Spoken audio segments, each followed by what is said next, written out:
ஆண்டவர் இயேசு கிறிஸ்துவை ஆண்டவரும் மீட்பருமாக விசுவசித்து ஏற்றுக்கொண்டு அவரை ஆராதித்து அவர் ஒருவருக்கே பணிவிடை செய்யுங்கள். அவர் ஒருவரே வாழும் கடவுள். Praise the Lord.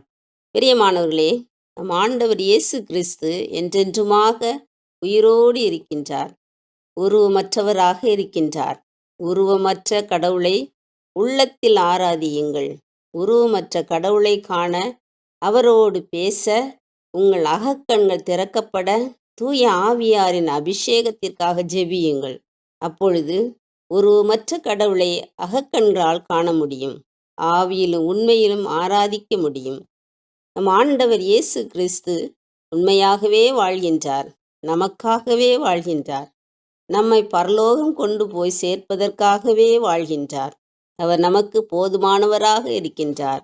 அவரை மாத்திரம் ஆராதியுங்கள், வாழ்வு பெறுவீர்கள்.